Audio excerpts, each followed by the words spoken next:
Hey guys, welcome to episode 6 of Builders and Beer. I'm here with my good friend Brad Langerak, CEO, owner, developer, founder, all the above of ConX USA. Brad, thanks for coming. Really, truly appreciate it. Cheers, brother. Cheers. Appreciate the invitation. You betcha. Thank you to Bill and Heather at Iron Mule. We really appreciate their beer. Absolutely. Delicious. All right, Brad. So, ConX, it's an amazing thing. I'm super excited about it. So tell us a little bit about it. What is it? Yep. So ConX is a labor share software. Was the initial idea that we came up with. This is something I came up with about 10 years ago. Actually owned a fencing installation business and was just dealing with the ebbs and flows of labor.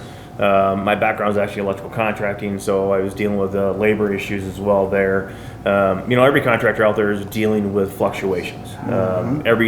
Every job has a scaling system to it. They start with a couple guys, they scale up to the peak, and then they scale back down. And contractors don't have the ability to lay those out so the labor trends that they need stay very fluid. Right. So it fluctuates on a very regular basis. That's what's really hard for contractors to manage it. So what this tends to happen is, or what it does is, it makes that profitability for contractors in the labor end of things very, very difficult. So, what ConX does is it helps create a labor pool, and this is more designed for the merit shops and non-union shops, because these are the shops that the only labor they have are the labor they're hiring. Mm-hmm. And so when they're slowing down, they got to lay these guys off as well, or they're overstaffing projects, which makes them lose money. They're bringing them into the shop to sweep the floor, restock shelves, whatever. Again, that's a dead loss to a contractor in the labor portion of it.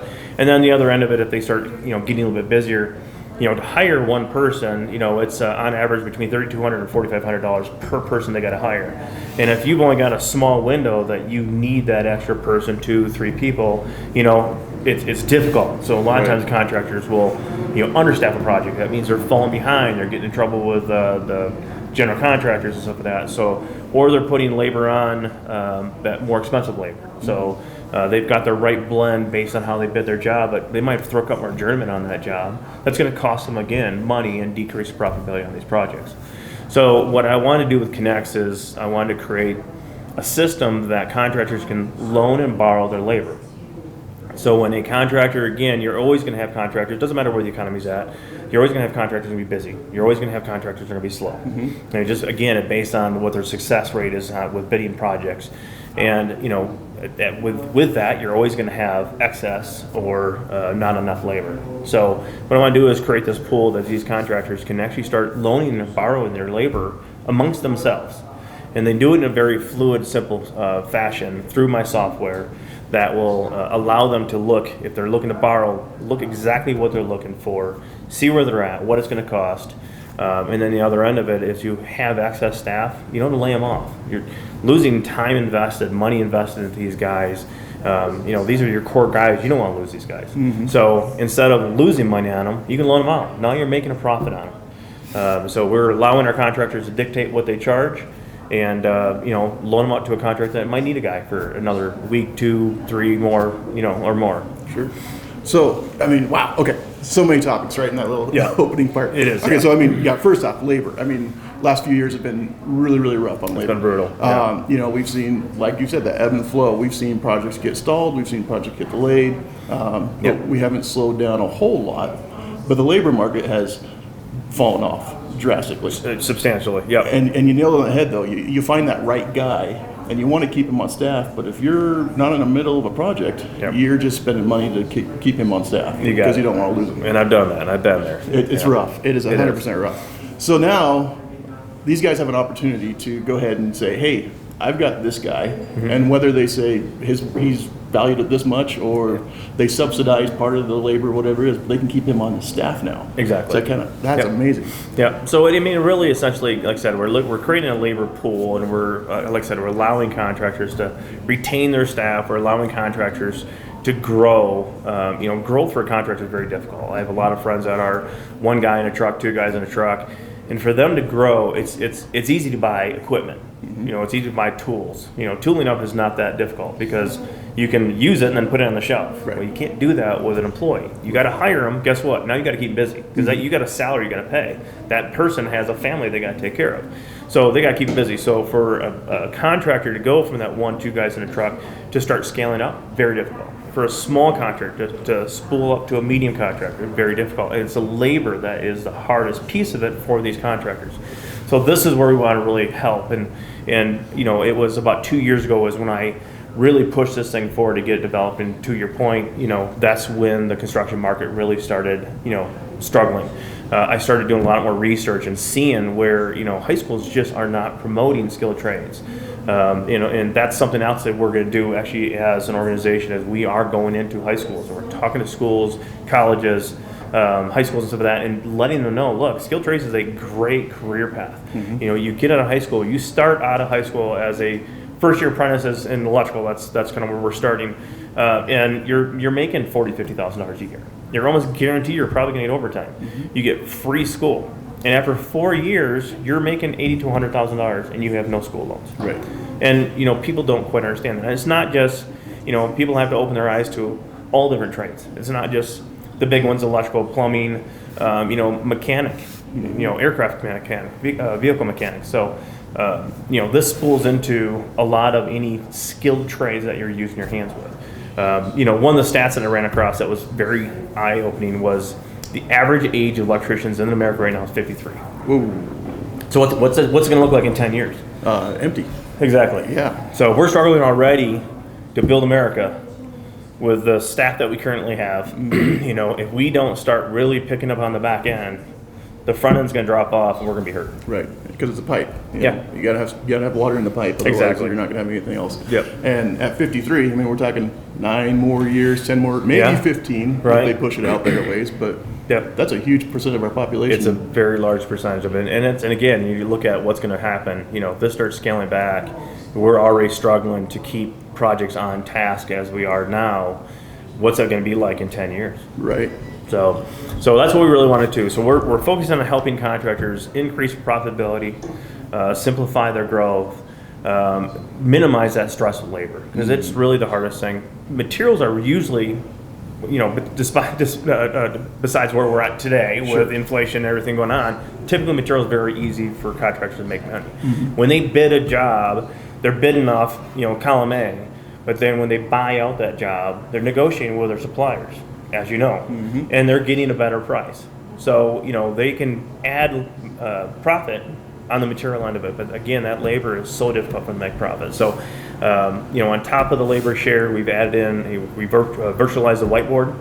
So we wanted to come up with a daily use tool, and so we virtualized the whiteboard. Every contractor has a whiteboard in their office with job names across the top and magnets with all their employees' names on it, and they just place them where they're at. And we wanted to virtualize that, so we take that off the wall and we put it in the project manager's hands. So when they walk in that job, they can see exactly who they have. And then to take a step further, we're giving them what their labor rates are, not only what their hourly average is based on who's on that job, so they compare that to how they bid the job. So they can see, okay, we bid this at $65 an hour, we're running at 73. So we're running heavy, so we need to shuffle some labor with other projects.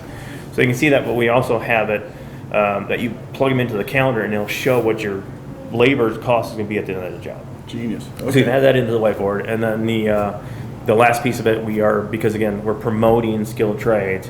So we're giving a place for people to come in and apply onto our website. So now we're having new hire sourcing center for our contractors. So as a member, you get, of course, the loan borrow, you get the whiteboard, and now you get also new hires. So this is where we're going to, again, go out and strongly promote and tie in with a lot of different organizations to bring in labor. People get into skilled trades, and then help simplify the process for contractors to find it. Wow. So again, a contractor, $3,200 to $4,500 per person to hire. A lot of it's going through those applications. Okay, I want a third-year apprentice that has commercial experience and fire alarm experience. To find that on all those applications is time-consuming. So ours is a simple, throw down a couple of drop-downs, you plug in what you're looking for. It's the same search as if you're going to borrow your contractors. It gives you a list of your closest matches, and then all you can do is connect the dots.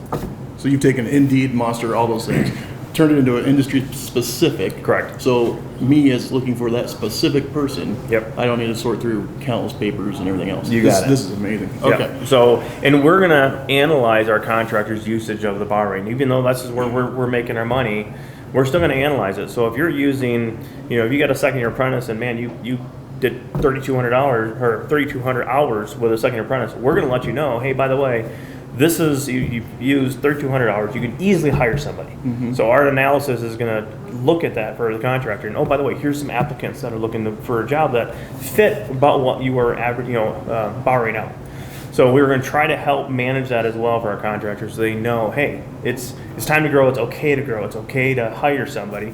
Here's some applicants that are looking for a job that are fit that. Which is awesome, because I mean, growing, that's the scariest part, right? Yes. Am I ready? Is it time? Yes. But you're going to go ahead and take all of your analysis and go, boom, it's time. It's time. Yep. Because what you've spent could have been a new employee. Yep. Even with overtime, even with all this stuff. Exactly. That is awesome. Yep. And so right now you're focusing on electrical. Correct. And then we're going to expand as modules come on. We've got 17 different trades roadmapped out. Okay. Now that the software's done, it's very easy for us to spool into another. It's literally just changing the questions, changing the different licensures, stuff like that for each of the different trade organizations. So we're going to jump into mechanical HVAC. That's for the next one. I've partnered with big national organizations. So in the electrical, it's IEC, Independent Electrical Contractors. So I partnered with them nationally already. They love it. They're pushing it through all their contractors. So now we're going to continue to spool up. But the funny thing is we're being contacted now from medical, from engineering, architectural, my software developers that I'm outsourcing that right now. They want me to do the same type of thing, use that platform in their industry as well. But construction is my passion. This is my background. Graduated high school, went in skilled trades. Nice. Did that my entire life. So this is my passion. This is my love, and this is why I've dedicated my entire time and finances to get this thing up and going. So well, you're not wrong. I mean, I'm biased as well, but this is the most important industry in the nation. Amen. So, well, it's one that can't be automated. No, it really can't. And so this is all fascinating. So right now, as it sits, let's say I'm an electrical contractor, and I jump in and I go, okay, I'm gearing up for a high-rise building. Here we go. I need 4 journeymen, 2 apprentices, and a master. I mean, can I be that selective? You can. Yep. Wow. And then I can specify, I need a fire alarm guy. I got a million low voltages that I need to do an apprentice on. Yep. That's all there. Yep. Wow. Yep. So you can set it up, and exactly you put it in. There's a few drop downs. We want to keep it as very simple as possible. So it's a few select drop downs, and it'll spit out the closest matches that you have. And again, it's going to tell you what the cost is.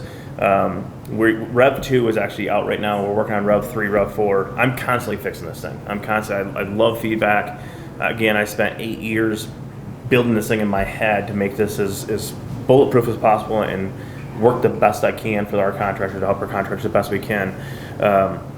So it's Rev 3 actually has a rating system. So when the guy's done so you loan somebody or borrowed somebody, you send them back, you'll get asked to rate that employee. And it's just 5 stars. No comments, no nothing. We don't want any of that. All we want is 5 stars. So you can see a dollar rating or a dollar cost, but you can also see a rating. So you might have this guy at $60, but he's 3 stars, but this guy's 65 at 5 stars. Okay, well, maybe we can pay an extra $5, but let the contractor make that decision. Right. What they want to do. On the other end of it, all the billing goes through us as well. So we're trying to simplify this as much as absolutely possible. So all the timesheets, all the billing goes through us. As soon as the timesheet is submitted, an invoice is created for both ends, for the paying and the borrowing or the loaning contractor. So invoices are done; they don't have to worry about that. Everything routes through us. So again, right now, because contractors do borrow from each other, so this does take place. I mean, when I was in the field a couple years ago, I was loaned out. Right. Back then it was Michigan. It was called farming out. So I was farmed out a couple times. You figure you got to 1099 every single one of those contractors. So accounting makes it more difficult. So when you're doing this, again, everything goes through us. So you have one journal entry, would be just for ConX. That's genius. And you're right. I mean, so yeah, if you were to 1099 each one of those, it would get just cumbersome as all can be. Yep. But now the workers' comp, all of that, it's just fluid and Yep. it goes right through. So that is just, how could it be easier? I don't understand. I really don't know how it could be easier. It's there's a lot of old school guys out there that I've been doing this way for a long time. So that's probably the biggest obstacle we have. The cool thing is we don't have any competition. Right. We are tying in with because there are some trade temp agencies out there, and we are working with them as well. They're going to become customers. We're giving contractors the ability to toggle on and off if they see temp agencies. A lot of contractors don't want to use temp labor, Sure. But we're giving the contractors that ability. So it's they can toggle it off. Same thing with the organizations like the IEC. IEC contractors are very close knit, and it might be that, you know what, I only want to borrow from IEC contractors. You can toggle that on and off. Right. So you can kind of, again, dial down what you're looking for, as far as your labor. That is pretty dang impressive. Well, I don't know, Brad, what else do we need to know? I mean, you're covering all the fronts. I mean, you're part HR, you're part marketing, you're all around, you're just a great partner for these contractors, which is huge because, I mean, we at More Lumber the same way. We like to partner with our customers, and that's what helps them grow their business. You're doing the exact same thing. I love it, and it's all right here out of Castle Rock, which is even better. Exactly. So exactly. I love it. Yep. And so people that are interested, they find you at ConXUSA.com. Yeah. So, it's ConX so ConX-USA.com. So that's actually our marketing site. Through there, you'll be able to a few different places that you can click and sign up. What we charge is we have it scaled based on size of contractors. The goal for this is to, regardless how you use ConX, whether you just use loan borrow, just use the whiteboard, just use a new hire, we want the ROI to be less than 3 months. So for your annual membership rate is less than 3 months. So, but then we also scale this based on size of contractor. So we want our small guys not to have to pay as much. So it's $99 a month for up to 5 field guys. Okay. And then it goes up to $149 a month for up to 25 field guys, and then it's $249 a month for unlimited. Wow. So again, we keep it very cheap. I've been told countless times that I don't charge enough, but it's a pool. I mean, the bigger the pool, the bigger pond that you have, the more this is going to be effective. Right. So the way I look at it is, let's keep that cost down. Let's minimize it. Let's make that ROI, 3 months for a year's worth of subscription, and help our contractors out. That's the point of this. Right. The point isn't for me to get rich. The point is to help our contractors succeed. Which is again, is difficult. And it's massive too, because you look at a temp agency, and frankly, you pay a lot. You do to hire a temp. You do. So this is mitigating that in a big way. So yeah. Well, awesome, Brad. I greatly appreciate you coming on today. Like I said, this is kind of a special episode, but labor right now is just such a hot topic in our industry, and we're passionate about our industry, so we want it to thrive in every way possible. So yep, absolutely. Well, guys, thank you again for joining us today. Brad, really appreciate you being here. Thank you so much. Appreciate having me. Thank you to Heather and Bill at Iron Mule, and good night to my wife.